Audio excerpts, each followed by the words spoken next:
Hello, everybody. There are certain mentees who may not be in a position to fulfill their undergraduate dreams, but they go a long way, try very hard, and then ensure that their dream of study abroad is practically met as they pursue their masters abroad. So today's mentee is a very special mentee, very close to heart, and in the future global series, without further ado, let me introduce Siddharth Nambiar. Hello, Siddharth. How are you? Hi, sir. I'm good. How are you? All good, all good. So nice to see you. Yeah, so nice to be talking to you again. Absolutely, absolutely. It's a pleasure. And yeah, I mean, there were lots of like we had to do this some time back, but yes, because of Yeah, certain time commitments from both ends, but finally we could make it. And thank you so much for making this no happen. problems. No problems at all.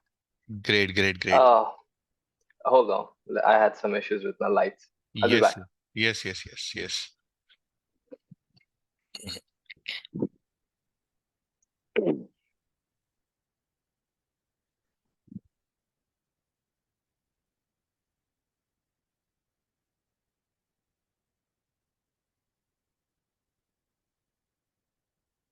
I hope this is better.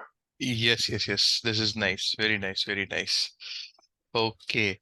So I'll quickly start off with the questions. Okay. This is a future global series leader that we are doing on. We are putting it on Yeah, various social media platforms. Prima facie, the reason being that the mentees who will be training under us, they will get a first-hand account of what's happening in the US, how things are, right. and everything. Okay, so tell me, what are you doing right now? So right now I'm working as a geotechnical engineer in a company called ANS Geo, based out of South Plainfield in New Jersey. So we basically uh, do soil investigations and provide technical recommendations to the clients based on their requirements for the construction or whatever purpose they're going to use that land on, and then also provide like inspections after the recommendations are provided to them. Once the structure goes into construction, we provide inspections. So that's the nature of my job I'm doing right now. Okay, wonderful. I remember we had first crossed paths during that erstwhile seminar in your Yeah. college that we had given, and from Yeah. then on, it's a beautiful relationship that has grown. Um, Tell us your journey into the US. How has it been? Like, I'm pretty sure you had given your GRE. We'll come to the GRE part later, but how Okay. has been your journey in the US thus far? It's been a roller coaster. uh it's been surprising in many aspects, but it's also been uh such a beautiful journey. It's been a blessing that I was able to get here, which I never dreamt of. I'd never really wanted to be here or just study abroad. But once I got here, um, everything has been good so far, I'd say. I started my college doing my master's in Rowan University, doing my master's in civil and environmental engineering, focusing more on disaster management. And from there, I went into like stability, foundation stabilities of structures, into that stuff. And that's how I got into geotechnical engineering, which is primarily focusing on the soil stabilities and um, all the soil classifications, basically. Yeah, that's about it. It's been 2 years now. Well, just more than 2 years. Wonderful.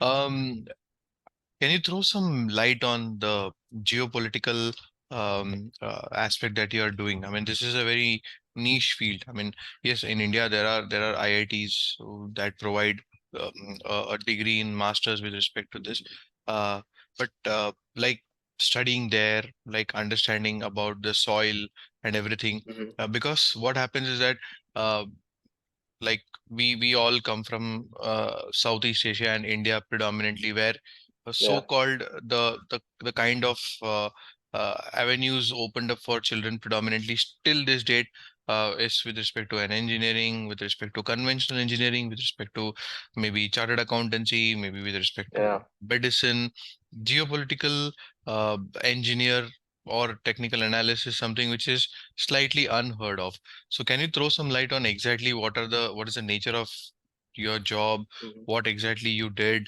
and what are the roles and responsibilities that you are taking care of right now? This will predominantly help a lot of civil engineers back in Right. India who would want to then chase a dream in the US for pursuing their Right. masters.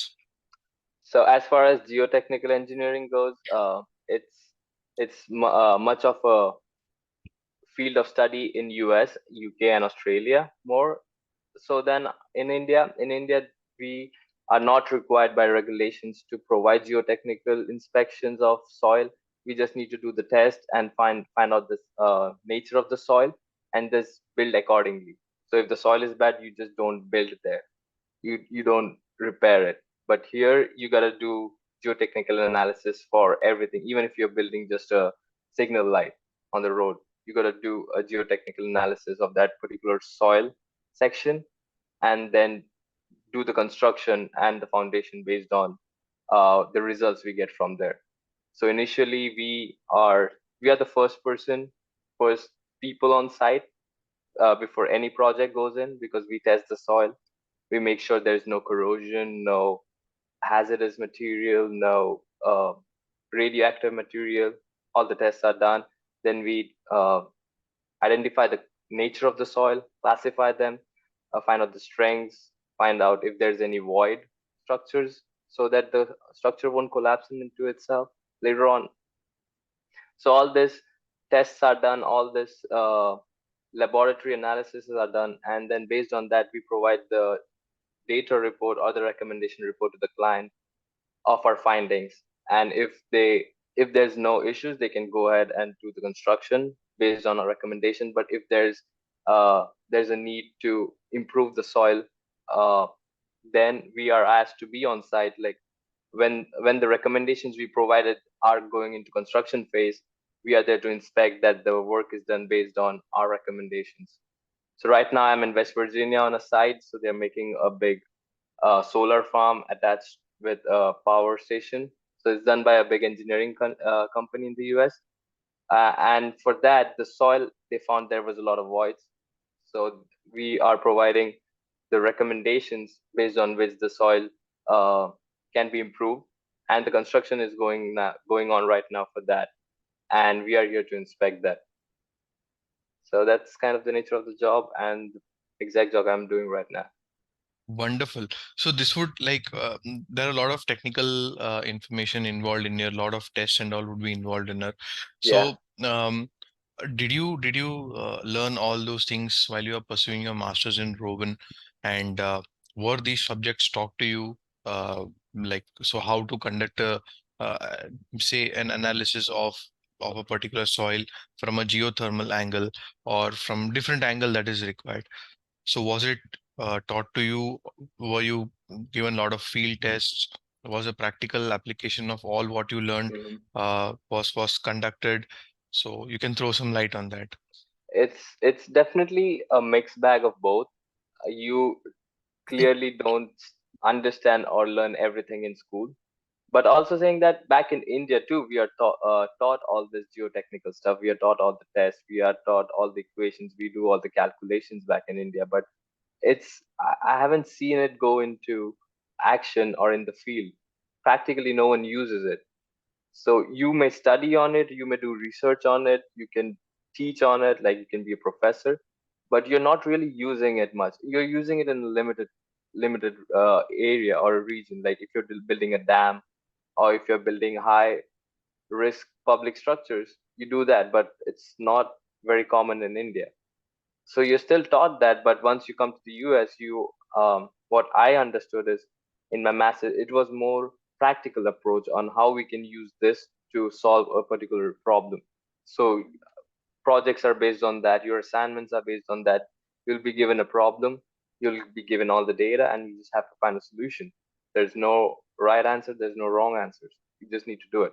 So that helped me a lot. And but more so I wasn't ready to be a geotechnical engineer even then, because there's so much you have to learn on the fly. You have to you have to understand what's actually happening in the field, and you just have to know, like, in a class you're given all the data, the soil density, the corrosion value, all the data that is required for you to do this problem. But in field you have to know all those. Like, some of them are like standard values, or some of them are like, in the US it's this, in India it should be this, or in particular latitude is this. It You are supposed to know that, and you would never know that in school. So it's a lot of learning, and if you're open to it, if you're ready to learn, I think it's the best thing that has happened to me, this job. I've never thought of getting into or being a geotechnical engineer, but now that I'm doing it, I understand a lot of stuff differently. I see a lot of structures differently. So it's a fun journey. Awesome, awesome. I remember like when we were doing our GRE prep, uh, Yeah, the Siddharth then and the Siddharth now has grown leaps and bounds, and the kind of technical expertise that you are actually now doling out with respect to what you have studied, right. really, really is hats off. Um, Talk us about your journey in the US as a student. I'll come to the second part of the question later, but like talk us into your journey. I mean, I think it's almost like three and a half years now that you are in the Two US. and a half years. 2.5 years into the US. So how has your Yeah. journey been from the time you have set foot on the US soil? So for me, everything has changed exponentially. I feel more so than my seniors or the people that came after us, because ours was the first batch after COVID, and we were supposed to come during the COVID August 2020, and it was the height of COVID, and I was lucky enough to come in January 2021. Yeah, so January 2021, I was here. So most of our classes were completely online. There was no one in the campus. If you go out, like our town, Rowan University, Glasgow is a college town. So if there's no school, no college, like no one's there in the town. The town is completely empty. So we had a very bizarre first few months as a batch, because we would go out, the stores would be completely empty. It would be a ghost town.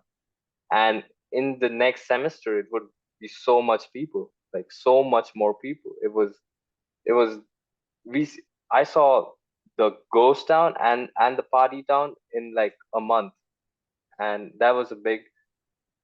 You see a lot of shift happening in the US pretty soon.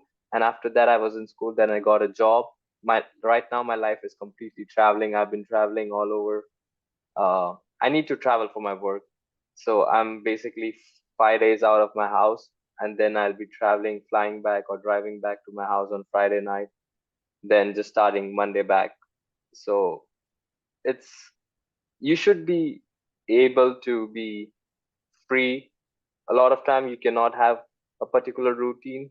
In my case specifically, you should be very flexible in terms of working hours, because if I'm flying from New Jersey to California, then it's a 4 hour difference time zone. So I have to wake up in a different time zone. So it's fun. You get a lot of traveling. You get to see a lot of places. You don't spend much. You don't spend anything, to be honest. Everything is paid for, but there's other things you have to compromise on. So it's always about choices that you make in the US, and the choices you make are very um, important, because they have consequences here. Superb. Like many students now are looking at pursuing an undergraduate degree. There are there's a Mm, shift in the mindset of especially young adolescents who want to pursue their dream of studying in a college in the US. Also, subsequently, they want to finish their masters and everything. So, one of the big question that arises right now, considering that there are mass layoffs, there are like a lot of things in the IT sector, there's turbulence in the IT sector. Also, with respect to the STEM program. So, this question of mine has two components to it. One is what are all the new things that are kind of being incorporated in STEM, because I just saw an article a couple of days back that even actuarial science is now considered as a part of STEM program. STEM. So you can throw some light on the changes happening in the STEM program, any new additions, new deletions? One. Second, uh, what is your analysis of the job sector with respect to STEM? Because again, a lot of the children, they know what they want per se and they would want to pursue that.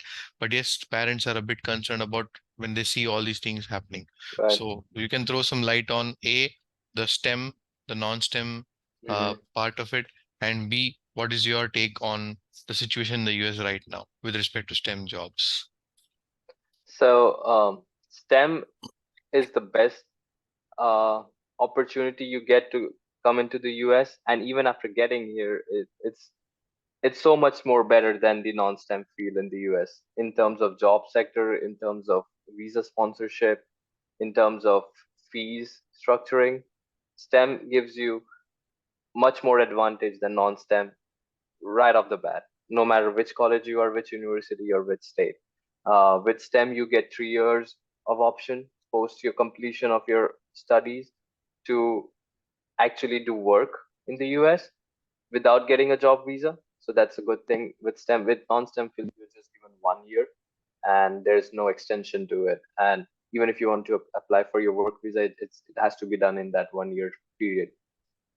In terms of uh, i- incorporating more and more fields into STEM, it's been a conscious effort I've seen as far as last couple of years, because a lot of R&D is going on right and a lot of automation is going on right now in our field, civil engineering specifically. I would have never thought I would be needed to do coding or learn Python or anything, but as I'm doing now, I understand, like, if I do that, I'll be in a better position. So you have to learn a lot of things. There's a lot of R&D, so different things are getting incorporated, different branch of fields of study are getting mixed, and there's everything in between. Researches of all kinds are going on.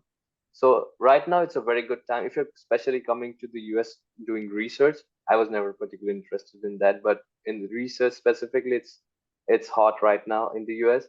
And also in the job sector, STEM is leaps and way above anything else in term of job after completing your degree.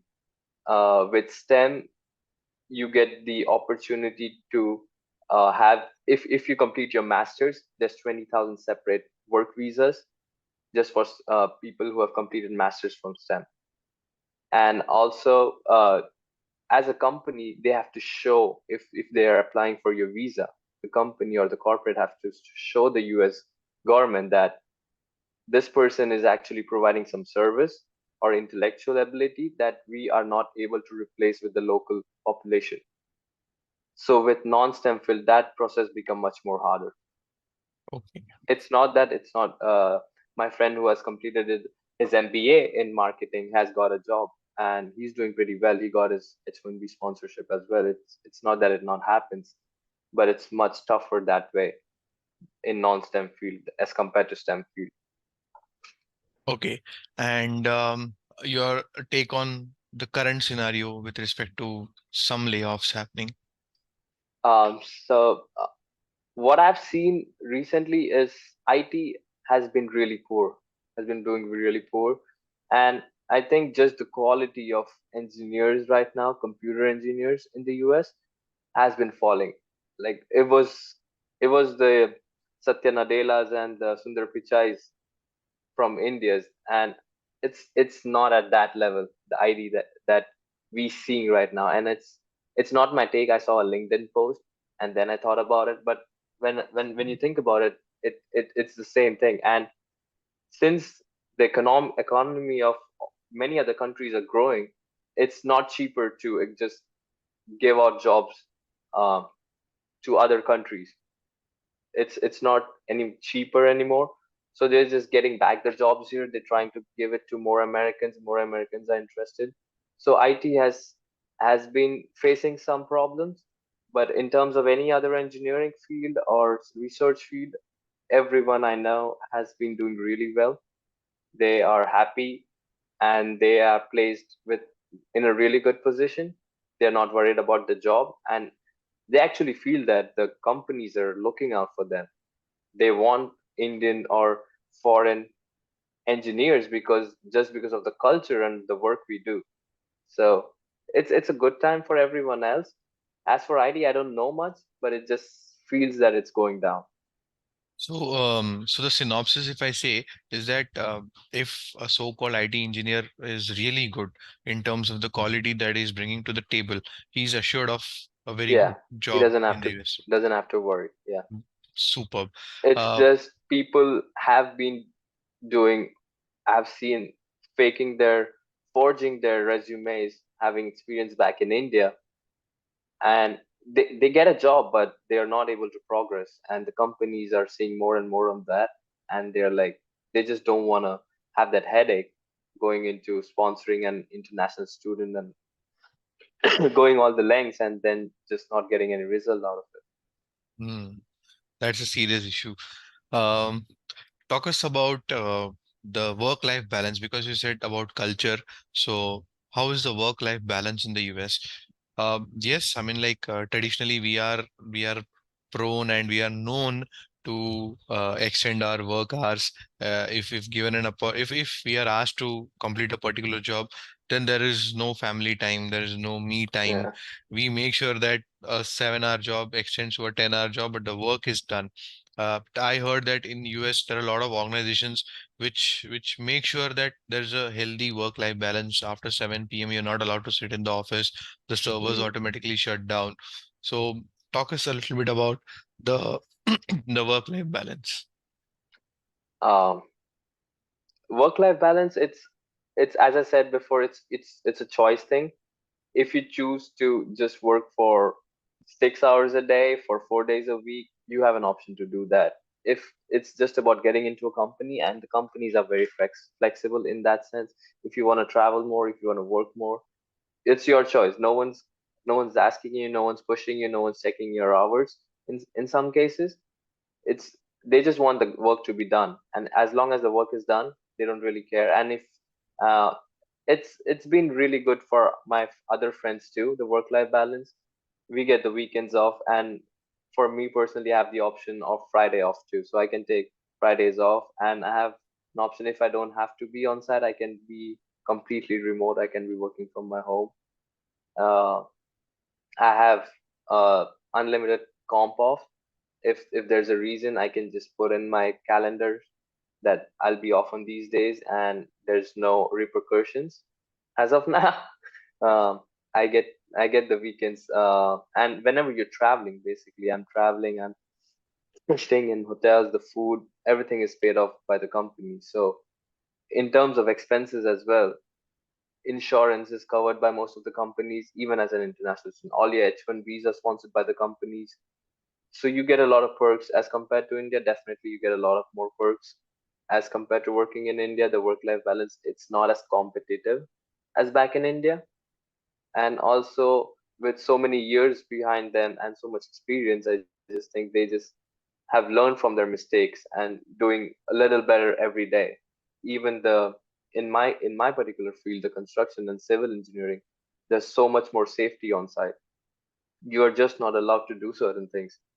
You There's so much more regulations. The companies hire inspectors to come in and check the safety hazards, and this is paid by the company who is already paying for them to do the construction. So, and it's not a regulatory. It's more like if something bad happens, it could be more worse. It could be a much bigger loss. But it's just the culture that is developed here, that it everything is so much more easier, and you have a lot of choice, and you can make that choice. If you want to work more, if you want to focus on that, you can do that. Or if you want to take easy job, I'm sorry, if you want an easy life, you can probably choose to do that. As long as you're good enough to get a job here, you'll be good. Wonderful. That has cleared a lot of cobwebs for a lot of our students who will be later watching this show with respect to how the work-life balance in the US will be and what they need to worry about and what they need not to worry Yeah. about.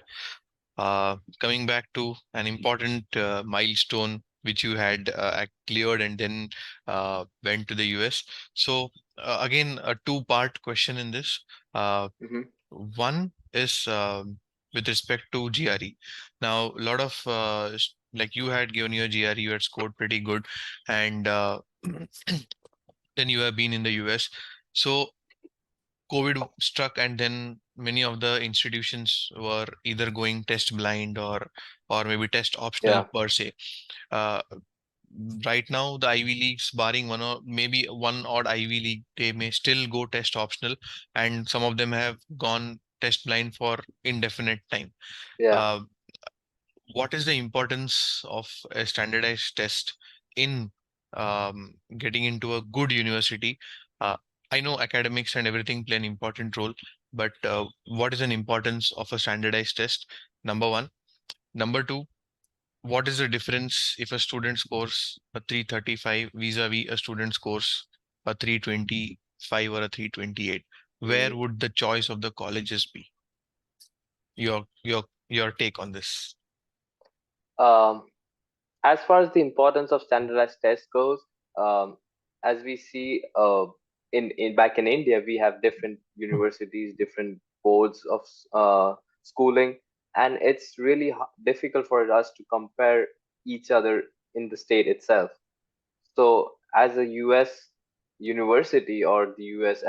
government, they just want to have some kind of reference point to know where they compared to someone else as opposed to in a different part of the country. So for that matter of fact, GRE is a good reference point for them. So when I talk to my uh, the people in my college who have been in the application review process, they have said that when even if the GRE is optional, if you have a GRE score, they just know where you stand. They just know if you deserve it. And uh, my realization after coming to the US is that if you get into a wrong kind of a college, for example, if you are not that bright, if you are not an Ivy League student and you get into an Ivy League, it's a hard life. Especially being an international student, you have to match that and then stay there and do something to get a job out of there. Because all the companies looking to hire out of Harvard or Stanford or MIT is, and also if they want to sponsor you, they have to pay you good. So you just cannot be in a different level of a college than you should be. That's my realization that I had after coming here. Back in India, I just wanted to get into the best college I can. And so standardized test gives the reference point. You can understand where you stand yourself. If you give a standardized test, you know, okay, if I get this much score, I can get into these colleges, which means all my colleagues or people studying with me are at the same level. So you become more productive as well. If you are in a league of a college where you're higher than the people you're studying with, you're just not productive as much as you can be. Or if you're lower, you are not, you just feel that you are inferior to these other students. So standardized test gives college a good reference point and gives a good reference point for yourselves too. um, and as far as the score goes, that's what I said. Like it just clutches into the first question itself. It's a good reference point for both the universities and the student. Wonderful. Um, you have been trained with respect to like now the next question will be with respect to the training aspect. So Mhm.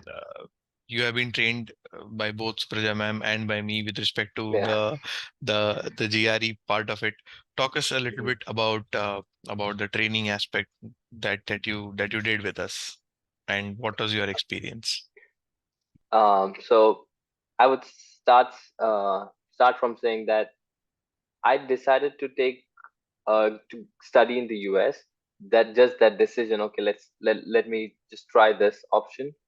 From there to giving my GRE exam in less than 2.5 months, and that would have only been possible because I have someone like you to guide me. Because I had someone 24/7 in who I can chat with and ask questions and just understand more about this process. I didn't know anything about this, and that had helped me a great lot because without that I would have just been lost. Been around with consultancies, going back and forth with waiting for replies. but with you, that process got so much more easier. And the classes were short. I knew that I didn't need to spend more time. I just wanted to understand and get guidance here, and that worked perfectly for me. The 1 hour classes, I had my doubts, I can just send you a picture, just send you a picture, or just call you and just get it sorted out. Also, being a small batch, it was just a couple other students with me sometimes, or it was just me alone. So just one-on-one interaction, even for that 1 hour, it's so much more better than 3 hours in a classroom, because you just don't get that interaction in a big classroom as compared to one-on-one sessions. And it just opened my worldview. Like, it gave me a wider perspective in terms of, for my English, for my vocabulary, you asked me to read the Hindu because it had so much better vocabulary. And from that day onwards, I'm not a big reader, but if I'm reading a newspaper, I try to read more of Hindu sometimes if I try. So it's it made me understand that if you want to study something or just explore something, it's not just limited in a particular way.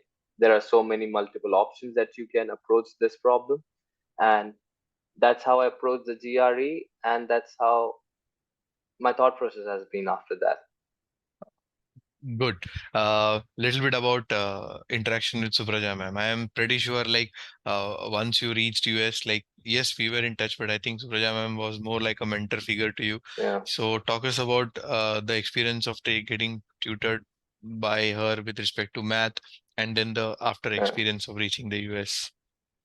So math has always been my favorite. So I just I think that time I spent doing math with her was so much more better than just going into vocabulary and English and grammar. So yeah, she helped me a lot in sense of, she understood that I'm grasping onto solutions much faster. So she doesn't need to teach me the basics, but she has to teach me the tricks and tips to get the answer faster, or get to an answer. Or sometimes I was just not thinking logically, just looking at the question, you just know, just looking at the options, you just know the answer. And I was just doing it. So all those little small tricks and tips, she helped me a lot with that. And I was I was during my mock test, I was getting around 165, 168, 169, and sometimes I was just missing by an answer or two, and it was not a big.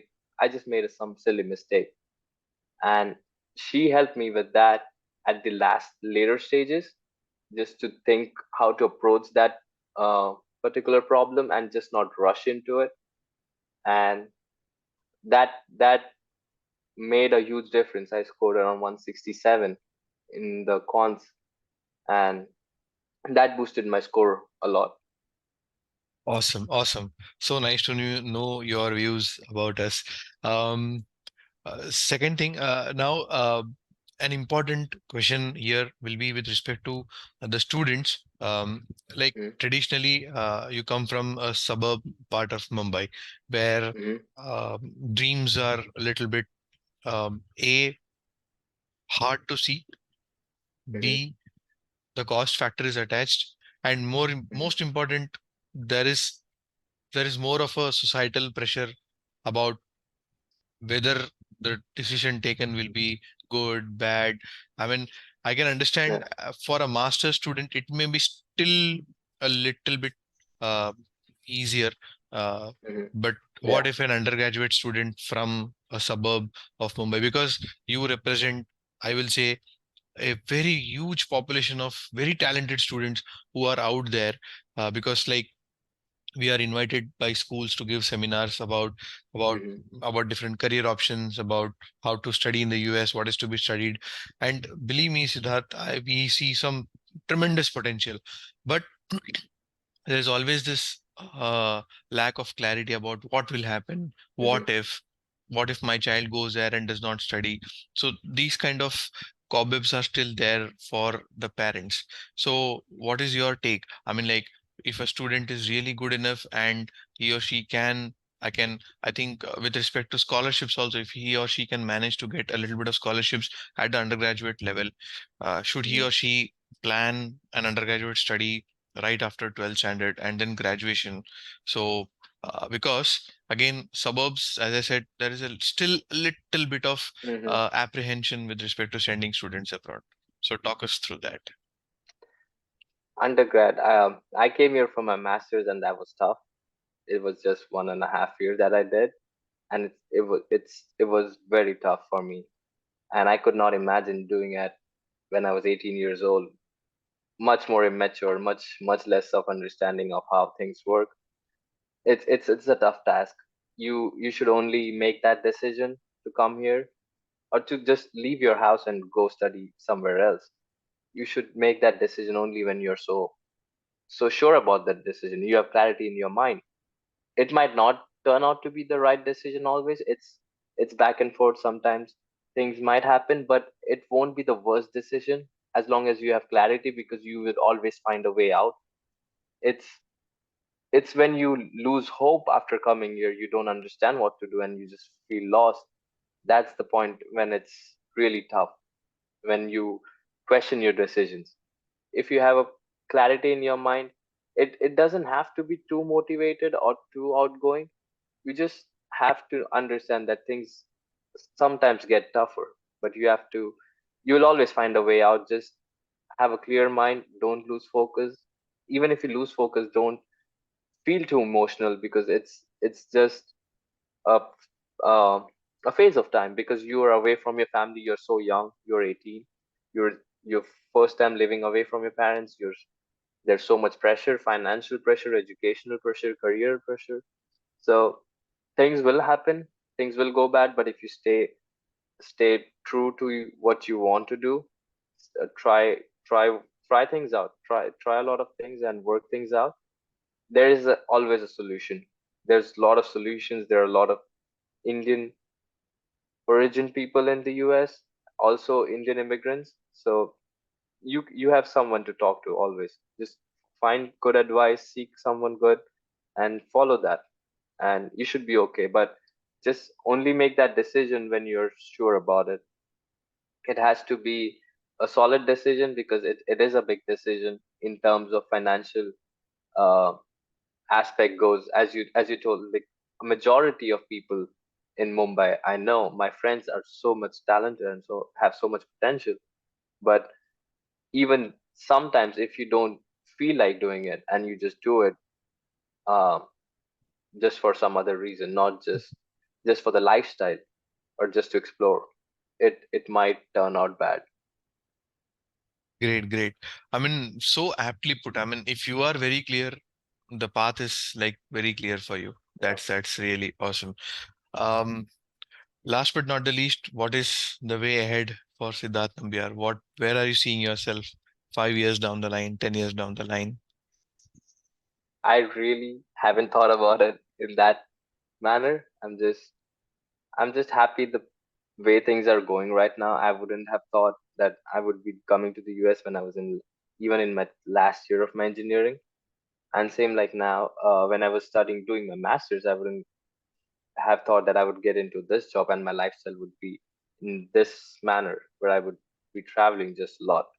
So I just I just know things bound to change a lot. You cannot predict 5 to 10 years down the line, but certainly looking forward to spending a few more years in the US, at least gain some experience, gain knowledge, be on site, learn a lot of stuff, and then let's.